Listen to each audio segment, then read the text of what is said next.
Up with KREM begins now. Right now on Up with KREM, the deadliest strike yet in the Israeli-Palestinian conflict. This morning, a warning from Israel's prime minister.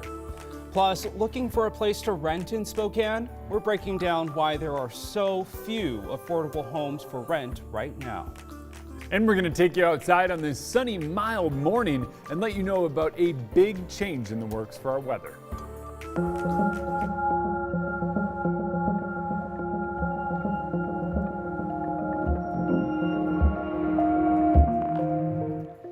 If you are on Facebook, you may have seen or you're a part of this group. It's a place for Spokane rentals. This year, the group has grabbed a lot of attention. There are many posts about people needing to find rentals, but there are just few advertising vacant rentals available in the county. Now, that has been the pattern for many people on the hunt for rentals. So today, we want to break down why that is. Nicole Hernandez spoke with a local expert to explain why. Experts are calling Spokane's housing situation a crisis. I spoke with Ben Stuckert, who is the executive director of Spokane's Low-Income Housing Consortium. He said that apartment prices have gone up 14% in just the past year, and in just the past month, they've gone up 5%. That's because we don't have enough housing for the amount of people living here. Less than 1% of rentals in Spokane are available right now. Basic supply and demand means prices go up. So why don't we have enough housing? Well, Stuckert says it's because people have been moving here, but we haven't been building enough. So we're never going to stop people from wanting to live here, which is great, but we also got to prepare so that we don't find ourselves in a complete crisis in the housing market. 30 years ago, Washington State passed the Growth Management Act, forcing cities to stop building out. Now our only option is to build up. But Spokaneites are pushing back on apartments and condos in their specific neighborhoods. There's something called NIMBYism, which is not in my backyard. And so they fight to keep single-family homes wherever it is. That mentality is just making it harder to fix this crisis. Stuckert said we need to allow for more density, more people living in smaller areas. One easy way to do that is build more housing downtown. He says there are 76 vacant parking lots in downtown that could be used to house another 5,000 to 10,000 people. We would see those prices start to flatten out right away if we put that many more apartments in the market. But of course, building takes time. Stuckert suggests reaching out to our local leaders, asking for more of that multifamily housing. In Spokane, Nicole Hernandez, KREM 2 News. Nicole, thank you. We also want to bring in a local real estate expert. Tom Clark has more than 2 decades of experience selling homes in Spokane County, and he is actually the former president of the Spokane Association of Realtors. Tom, we know this is a housing crisis unlike anything our area has ever seen before. Good morning. Thanks for being with us. I do want to ask, what do you think needs to happen for it to improve? Well, thank you. It's nice to be here this morning. There are a lot of things that need to happen for it to improve, and it's not a one-trick pony. It's a little bit here, a little bit there, and a little bit over here. We've got. I think that there needs to be some zoning changes. There needs to be some building code changes. There needs to be some relief on builders who are building affordable housing, lesser expensive housing to have some of their fees and their impact fees and their permitting fees and things like that set aside. And so it's a long-term deal. And like Ben Stuckert was saying, we need more inventory. So to get more inventory is not going to be an overnight solution either. Yeah, it's a very complex issue for sure, no doubt. But, if we could pinpoint one thing, would you say that the pandemic is to blame for the Spokane housing market on track to boom like this? I don't think so. Even during the pandemic, the real estate market stayed fairly strong when we thought it was going to dip. We thought everybody was just going to shelter in place and not move around, but they were actually still looking to buy homes.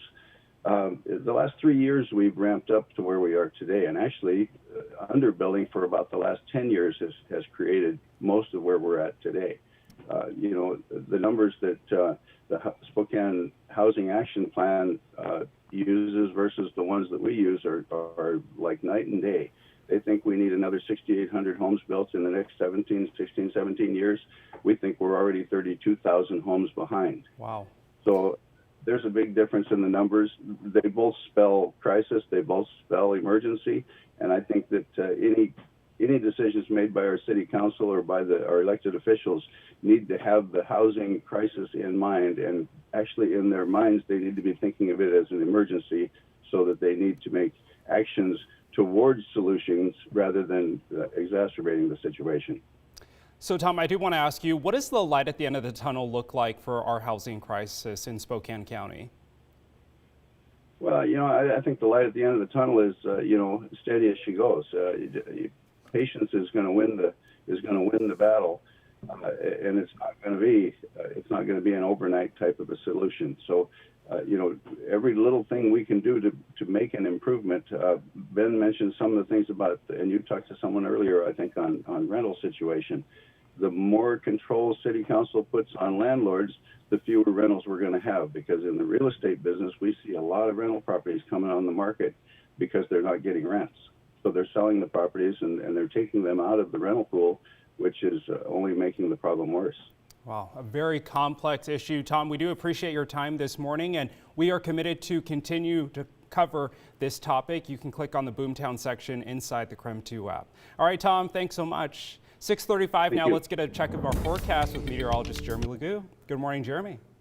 Well, good morning, Tim, and good morning, everybody watching from back at home. It is now 6:35 on this Monday morning, as Tim mentioned, but our temperatures say, hey, not even close. It's much later in the day. We're sitting at 54 degrees right now in both Coeur d'Alene and Spokane. What a picture-perfect day there in Coeur d'Alene. Hey, if you see me in Coeur d'Alene later today, it's because I think I got to take advantage of this before it's gone.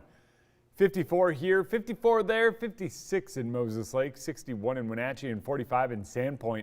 And as we head through the morning, the one thing you are going to notice today is a little bit more wind. We have a gusty southerly wind taking us into the day. Wind gusts up near 20, even close to 25 miles per hour at times. Will bring about the big change you notice today. The other change, a couple more clouds in the sky. But all in all, we are looking warm and sunny as we head through the day. Think nothing but sunshine later this afternoon as temps climb up near 80 degrees for us. But once that sun starts going down, that cold front starts moving in, and a big change in our weather arrives. I'll have the details on that coming up in your full forecast. Jeremy, thanks so much. Let's take a live look at the White House this morning. Some U.S. lawmakers are urging President Biden to step up mediation efforts to end the fighting in the Middle East.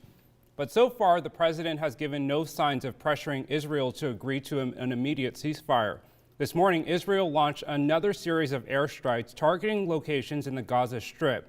Explosions rocked the city for 10 minutes. The Israeli military says it destroyed nearly 10 miles of militant tunnels and the homes of 9 Hamas commanders. This weekend marked the deadliest stretch of the conflict. An Israeli barrage leveled several homes in Gaza City, claiming at least 42 lives. In an exclusive interview with CBS's Face the Nation, Israeli Prime Minister says there's no clear end in sight to the violence. We'll do whatever it takes to restore order. It'll take some time. I hope it won't take long, but it's not immediate.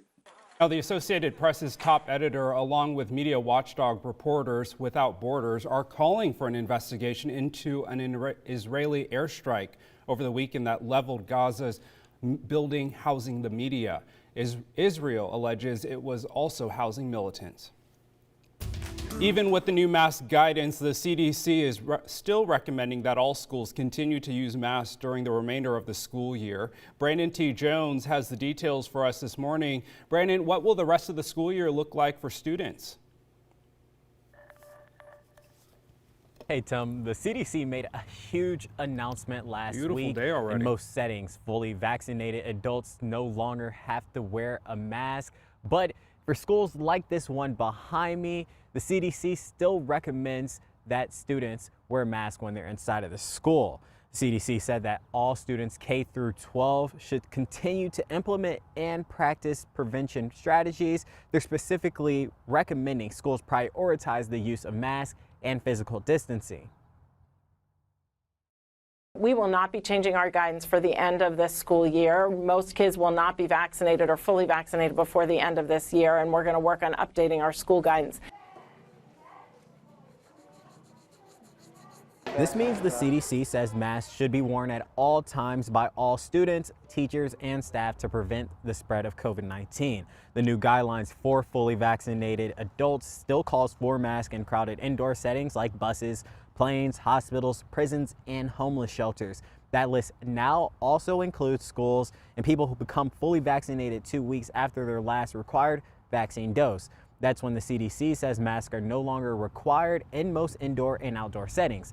This news came the same week that U.S. health advisors endorsed the use of Pfizer's COVID-19 vaccines in kids as young as 12. So CDC health advisors are recommending these students and younger adults get the vaccine because that'll help for situations like summer camps later in the year.